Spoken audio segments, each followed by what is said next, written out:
বাংলা সৃজনশীল লেখার ক্ষেত্রে তুমি যদি এই টেকনিকটা ইউজ করতে পারো, আমি যে কথাগুলো বলবো, তাহলে তুমি 10-এ 10ই পাবো। ঠিক আছে, তাহলে সবার প্রথমে আসো তোমাকে সংক্ষেপে শেষ করে দিই যে তোমার 7টা সিকিউ।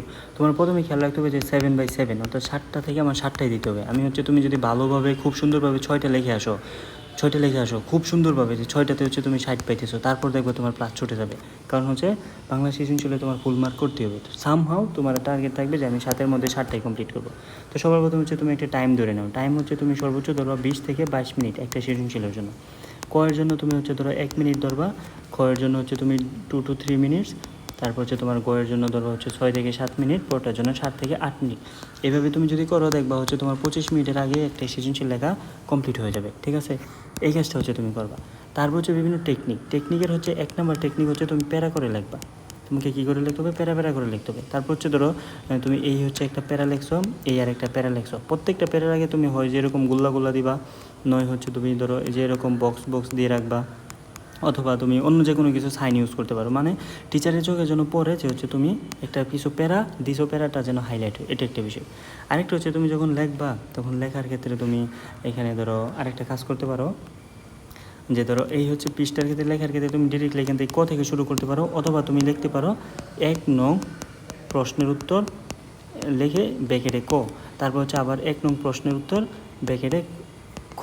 এরকমভাবে প্রত্যেকটা লেখার আগে 1 নং প্রশ্নের উত্তর ব্র্যাকেটে গ, এরকমভাবে লিখতে পারো। এটা হচ্ছে তোমার ধরো টেকনিক। এই টেকনিকটা তুমি এখান থেকে ইউজ করতে পারো।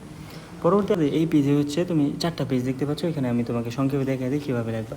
ধরো তুমি এটা হচ্ছে তোমার ফার্স্ট পেজ, এখান থেকে তুমি শুরু করছো। তো তুমি এখানে লিখবা যে 1 নং প্রশ্নের উত্তর লিখে ধরো ব্র্যাকেটে ক লিখে দিলা। তারপর তোমার ধরো 1 নম্বর যেহেতু জ্ঞানমূলক, এক কথায় উত্তর থাকবে যে কথার কথা অপরিচিত গল্পের লেখককে, তুমি চাইলে এখানে ডিরেক্টলি রবীন্দ্রনাথ ঠাকুর লিখে ফেলতে পারো, অথবা যদি কন্টিনিউ করতে চাও যে অপরিচিতা গল্পের লেখক হচ্ছেন রবীন্দ্রনাথ ঠাকুর, তাহলে হয়, কিন্তু এটা তোমার টাইম যাবে, এটা লেখার দরকার নেই। তো এক কথায় লিখে ফেলবা উত্তরটা যা চাইছে তা। ওকে, তারপর ধরো তোমার এখানে ক শেষ হয়ে গেছে, কয়ের সাথে সাথে তুমি খ লিখবে না, একটু স্পেস নিয়ে এখানে লিখবা যে 1 নং প্রশ্নের উত্তর খ, যেন টিচারের চোখে এটা আলাদাভাবে ভাজে। ওকে, তারপর খ যখন লিখবা, খ লেখার সময় এটা যেহেতু তোমার 2 মার্কের জন্য, তো তুমি হচ্ছে খয়ের যে মিনিংটা, এটা প্রথমে একটা প্যারাতে এক কথায় কিছু লিখে ফেলবা। 1 লাইন বা 1.5 লাইনে হচ্ছে তুমি এখান থেকে কিছু লিখে ফেললা যে খ দ্বারা আসলে এটা বোঝানো হচ্ছে। ওকে, লিখে ফেলার পর তারপর 1 লাইন পরিমাণ স্পেস দিয়ে তারপর হচ্ছে তুমি বাকিটুকু লিখবা। বুঝতে পারছো? তারপর হচ্ছে বাকি এখানে তুমি 2 লাইন অথবা 3 লাইন এখানে কন্টিনিউ করবে। এবং লেখার আগে চাইলে এখানে যে সাইনটা বলছিলাম, এই সাইনগুলো তুমি এখানে ইউজ করতে পারো খয়ের জন্য। মনে রাখবা ক খ তোমার হচ্ছে ফার্স্ট পেজে শেষ, এটা যেন খেয়াল থাকে। ক খ ফার্স্ট পেজে শেষ, কতে উত্তর দিবা, কতে 2টা স্পেস রাখবা।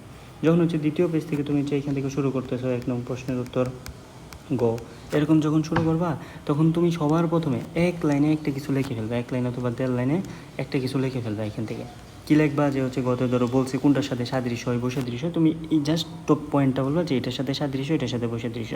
তারপরে 1 লাইন পরিমাণ স্পেস দিবা, ওই সাদৃশ্য বৈসাদৃশ্যের সাথে তোমার যা মনে হয়, আমি বলতেছি যা মনে হয়, এই পরিমাণে হচ্ছে তুমি 2 লাইন অথবা 3 লাইন, 2 লাইন অথবা 3 লাইন লিখবা এই পেজে।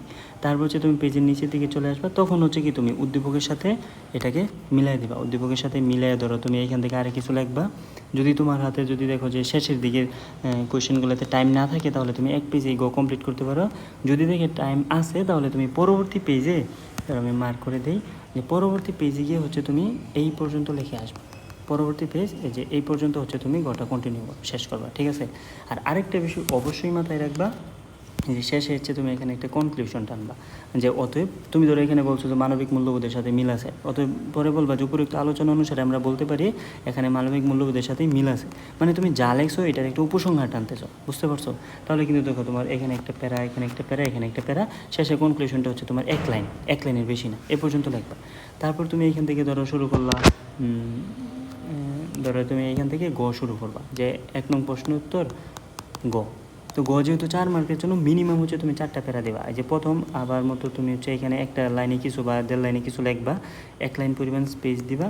স্পেস দিয়ে হচ্ছে তুমি এখান থেকে ধরো আরেকটু মানে মোটামুটি যেটা বলবে, যেটা সাদৃশ্য বৈসাদৃশ্য বর্ণনা করো, একটু তুমি রিলেট করার চেষ্টা করবে সাদৃশ্য বৈসাদৃশ্য কী বলছে। সর্বোচ্চ 2 থেকে 3 লাইন, এর বেশি না। তারপর হচ্ছে তুমি এখানে কী বলে প্রয়োগমূলক কিছু মেলানোর চেষ্টা করবে, যে এখান থেকে তুমি ধরো সর্বোচ্চ 5 লাইন লিখবা, সর্বোচ্চ 5 থেকে 6 লাইন এই ধরো এখানে লেখলা। তারপর আরেকটু স্পেস দিয়ে তারপর হচ্ছে তুমি এখানে আরেকটু 6 থেকে 7 লাইন বা হচ্ছে 5 থেকে 6 লাইন এরকম লিখবা, ঠিক আছে। এখন এখানে তুমি কী লিখবা, তোমার বলবে সাদৃশ্য বৈসাদৃশ্য উদ্দীপকের সাথে বর্ণনা করো, অপরিচিতা গল্পের সাথে বর্ণনা করো।